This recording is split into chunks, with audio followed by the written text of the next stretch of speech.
Acompáñeme, señor director, porque ya estamos con Carlos Bianco, lo presentábamos recién. Carlos, ¿cómo estás? Buenas noches. ¿Qué tal? ¿Qué tal? Buenas noches. Bueno, un gusto tenerte con nosotros en el Igualmente. día de hoy. A ver, yo compartía en el comienzo del programa una idea que me persigue, que es, estamos en medio de una campaña electoral. Es cierto que faltan ya algunas semanas para las PASO, después faltan algunos meses para las elecciones generales, pero la verdad es que el contexto es inédito y singular. Estamos atravesados por una pandemia, hay una crisis económica que ya se desató hace bastante tiempo, hace varios años, y pareciera que solo escuchamos ideas de un lado, ¿no? De un espacio de la política que falta ese debate. ¿Por qué puede ser esto? Mira, cuando uno repasa la historia argentina, me gusta mucho leer sobre la historia argentina, leí mucho sobre historia argentina, pero no solo la argentina, la historia latinoamericana, la historia de la mayoría de los países del mundo, me animo a decir. Siempre hay una suerte de duelo, llevándolo a la analogía que vos planteás, y que siempre es entre dos proyectos políticos. Desde el comienzo de la Argentina como nación, podemos recordar las disputas entre unitarios y federales, después entre algunos otros movimientos más cívicos populares y algunas élites terratenientes, como cuando fue el nacimiento de la Unión Cívica Radical. Después el peronismo respecto del partido militar, lo que fue en ese momento el partido militar y sus aliados pseudodemocráticos. Me parece que eso siempre está presente en la historia de todos los países. Bueno, en Estados Unidos eso se dirimió con una guerra civil muy sangrienta. En Argentina eso, por suerte y por la fortaleza de la democracia que tiene nuestro país, no hay chance de que suceda algún tipo de suceso que implique cualquier tipo de violencia. Y me parece que eso lo tenemos que ver positivamente. La Argentina hoy tiene una democracia muy madura, al menos en ese sentido, una democracia muy madura, y que las disputas políticas, las disputas por proyectos políticos hoy se dirimen en otros espacios. Es cierto que también hay algunas referencias de esos espacios, de los espacios más de derecha, en la Argentina, que han querido, y voy a referirme a lo concreto. El macrismo tuvo un desafío político, se planteó un desafío político que era desaparecer al kirchnerismo. Ese fue el desafío político que se desaparecerlo directamente. Desaparecerlo de la faz de la tierra, al kirchnerismo. Eso implicaba la persecución a los dirigentes kirchneristas, a los funcionarios que habíamos estado en los gobiernos entre 2003 y 2015, a muchos de nosotros, en particular a la expresidenta Cristina Fernández de Kirchner, pero también a muchísimos otros funcionarios, tratando de establecer en Argentina probablemente un esquema político más parecido a lo que sucedió en los últimos años en Chile, un bipartidismo de centro, digamos, con algunos matices en la discusión política. Hay una autora que a mí me gusta nombrar bastante, que es Nancy Fraser, una autora, una filósofa estadounidense que establece una categoría política que es el progresismo neoliberal.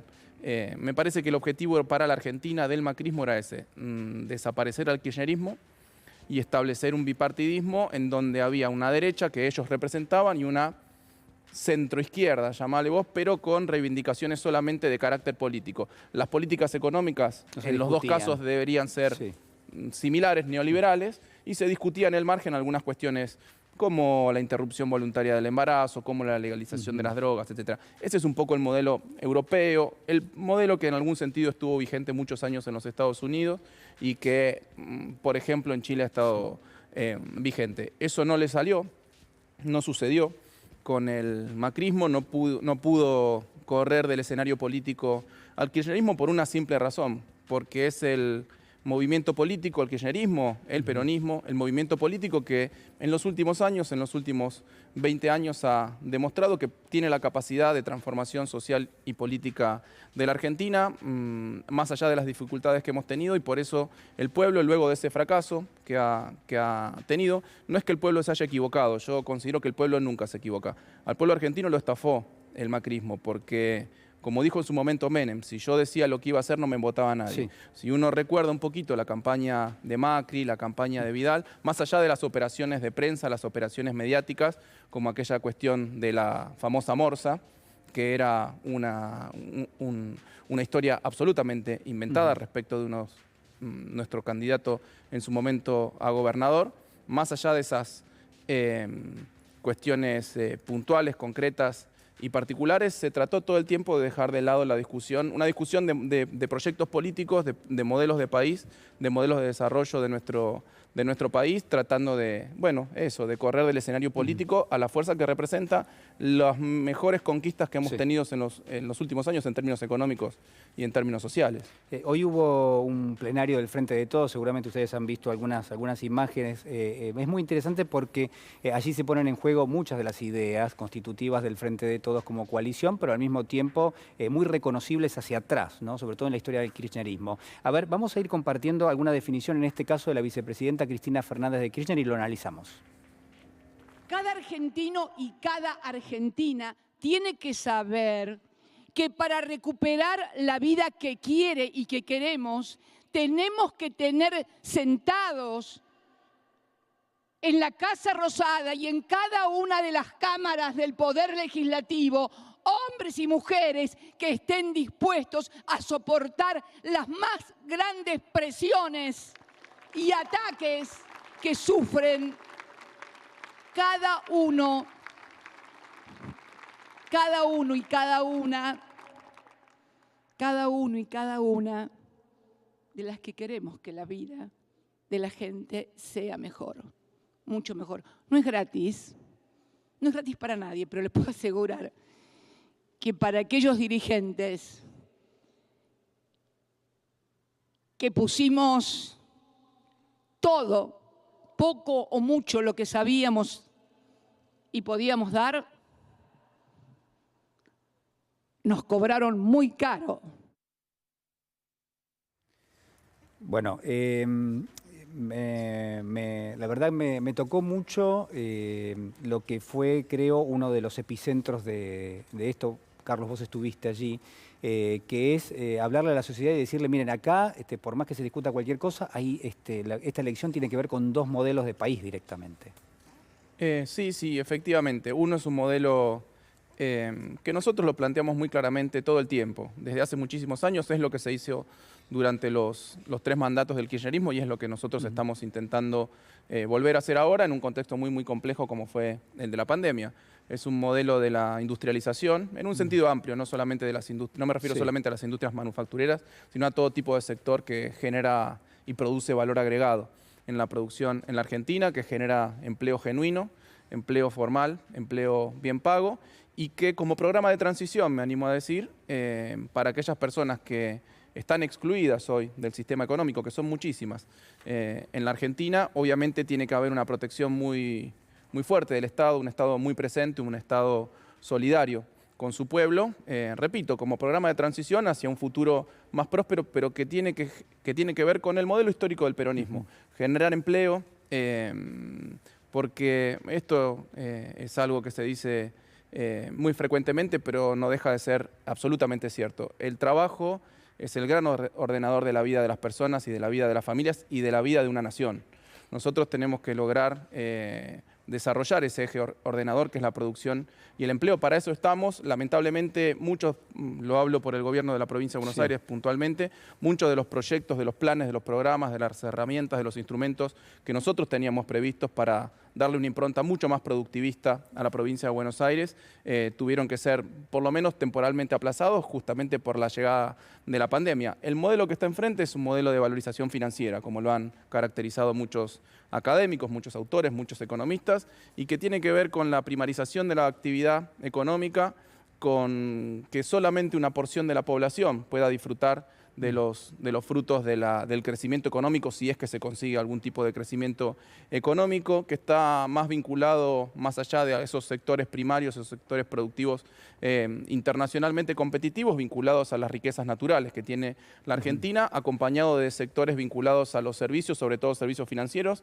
y servicios o de otros sectores de carácter regulado, como es la energía, la electricidad, etcétera, que han sido los que ganaron durante el macrismo, con tarifas reguladas, con tarifazos permanentes y con ganancias extraordinarias. Es un modelo elitista, es un modelo de exclusión de gran parte de la población que no es lo que nosotros queremos. Me parece que, yendo a tu analogía del comienzo, se baten a duelo esos dos modelos. Permanentemente se debaten a duelo en la historia argentina. Nosotros estamos acá representando al modelo de la producción y de la inclusión. La verdad que lo que estás marcando también fue una tentación, ¿no? Cuando uno lee una historia así, donde permanentemente hay un duelo que se va corriendo a lo largo del tiempo, uno tendría la tentación de decir, la verdad que hay dos modelos que se vienen batiendo duelo desde hace mucho tiempo. Ahora, en términos de la democracia, uno también podría pensar que ese sector de la centroderecha o de la derecha a veces no tuvo una representación directa como partido político, y que quizás eso es un cambio de los últimos años. Ahora, lo que pasa es que habría que ir vigilando si realmente hay una apuesta a debatir en términos políticos o hay otros recursos. No sé, el lawfare podría ser uno que se ha utilizado de una forma, creo yo, non santa. Te invito a que compartamos una definición del diputado Máximo Kirchner hoy también. A ver. Esta elección tiene mucho que ver por aquello con lo que muchos compañeros y compañeras del mismo 9 de diciembre a las 0 horas nos pusimos a trabajar para construir una nueva mayoría que fuera competitiva para que el pueblo, para que el hombre y la mujer común de nuestra sociedad recuperara el gobierno en el 2023. La arquitectura de ese Frente de Todos comenzó el mismo día que terminó el gobierno de la hoy vicepresidenta. Esta elección, que a veces la sociedad puede mirar un poco extrañada como si fuera una mera competencia de poder, o de los que tratan de hastiarla, denostando constantemente las prácticas políticas y de gestión, tenemos que explicarle que se está decidiendo cómo se resuelven los problemas en la Argentina. Bueno, yo decía que es valioso el acto de hoy porque, digamos, tenemos varios matices, varias formas de entrar y varias formas de leer esta circunstancia. En el caso puntual del gobernador Kicillof, ya muy con la campaña encima, la provincia de Buenos Aires es quizás un distrito clave. Digo, cómo se está encarando la campaña, cómo se está viendo la economía y también las cuestiones sociales en la provincia de Buenos Aires. Mira, respecto de la campaña, en primer lugar, yo quiero destacar la madurez política de nuestro proyecto, de nuestro frente político, que permitió hacer un cierre de listas muy prolijo, en donde hemos escogido, hemos elegido, hemos debatido, y hemos puesto en esas listas a nuestros mejores candidatos y candidatas, y la verdad que estamos tremendamente orgullosos de todos ellos. Lo hablo por la provincia de Buenos Aires, por nuestros candidatos a diputados nacionales, por nuestros candidatos a diputados y senadores provinciales, por nuestros candidatos a concejales. Hoy en ese acto estuvieron representados todos, estaban todos invitados, de todos los 135 distritos de la provincia, inclusive en aquellos casos en donde había más de una lista, se invitó a todas las cabezas de listas de los consejos, de los precandidatos a consejeros deliberantes, así que esa fue una primera buena noticia. Una segunda noticia respecto a la campaña, que nosotros venimos a hacer campaña mostrando lo que hicimos en pandemia, recordando lo que hicimos cuando fuimos gobierno, porque nosotros estamos tremendamente orgullosos de esos 12 años y medio, como remarcó hoy nuestra vicepresidenta, esos 12 años y medio de kirchnerismo, de logros, de políticas sociales, de políticas inclusivas, de que la población obtenga cada vez más derechos, inclusive las minorías, muchas de las minorías que habían estado siempre desplazadas del debate político y de poder entregarle los derechos que les correspondían, estuvieron representadas en todo el momento durante nuestros gobiernos, los logros de carácter económico, los logros de carácter productivo, que obviamente faltó muchísimo, porque ningún país se desarrolla ni siquiera en 3 periodos de gobierno. Yo también soy un estudioso de la historia del desarrollo nacional de muchos países, de la Inglaterra victoriana, de los Estados Unidos y de Alemania del siglo XIX, inclusive de la Unión Soviética, de los los países de reciente industrialización, asiáticos, de los 70, inclusive de China. La verdad que a mí me encanta leer esas historias y uno llega a determinadas conclusiones. Ningún país lo hizo en 1, 2 o 3 periodos de gobierno. Fueron 20, 30 o 40 años de sostener el mismo tipo de políticas de industrialización, de desarrollo de la producción, y uno no puede pensar que un país periférico, lo digo sin pelos en la lengua, como sigue siendo en Argentina, un país que todavía no es un país desarrollado, está en camino al desarrollo, puede pretender que en un par de años, en un puñado de años, se desarrolle. Me parece que eso es lo que nosotros estamos planteando, sostener lo más posible ese modelo, que la verdad, lamentablemente fue interrumpido durante el macrismo con un modelo totalmente opuesto, un modelo neoliberal que no apostaba por la producción, que no apostaba por la generación de empleo, sino fundamentalmente por la especulación, por la timba financiera, por el endeudamiento y por la fuga de capitales. Carlos, lo último que quiero compartir es, ustedes saben que volvió el expresidente Macri de Europa, tuvo 2 o 3 intervenciones en los medios. La verdad que da para un análisis de todo punto de vista, pero quiero que lo haga Carlos Bianco. Vamos a compartir lo que dijo Macri en el día de hoy.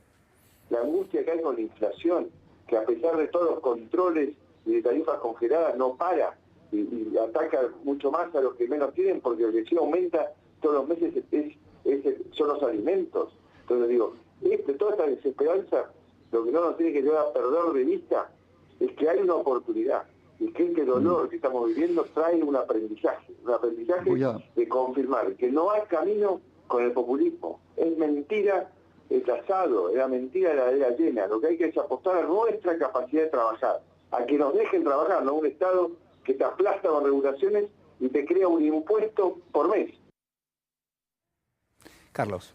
No, en primer lugar me asombra el grado de incoherencia que tiene en sus construcciones narrativas, que pasa a decir que era mentira el asado, que era mentira la heladera llena, que la tenía la gente en general durante nuestro gobierno, y después sale con los impuestos.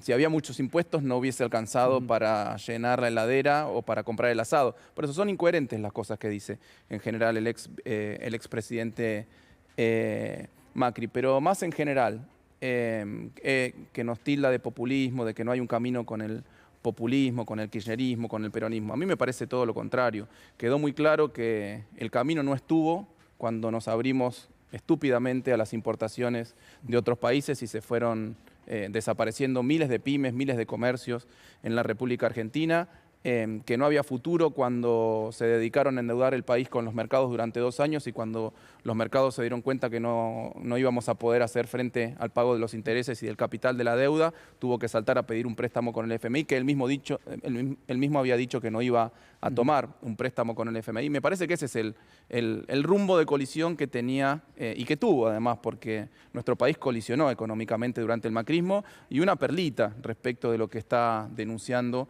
que es supuestamente un alto nivel de inflación, que lo hay en Argentina y que el gobierno está trabajando para solucionarlo. Hay que recordar que el último año del gobierno de Mauricio Macri fue el año de mayor inflación desde el año 91. Y que hay que recordar que en plena campaña, en el año 2015, Mauricio Macri dijo que la inflación se solucionaba en 2 patadas, que era lo más fácil de solucionar la inflación. Bueno, no sé, yo creo que no le repreguntan mucho los periodistas a Mauricio Macri, porque si no lo dejarían bastante en ridículo con todo lo que dice. La verdad, digo, incoherencias, ridiculeces y ataques sin argumento, como siempre. Gracias, Bianco. A usted. Muchísimas gracias.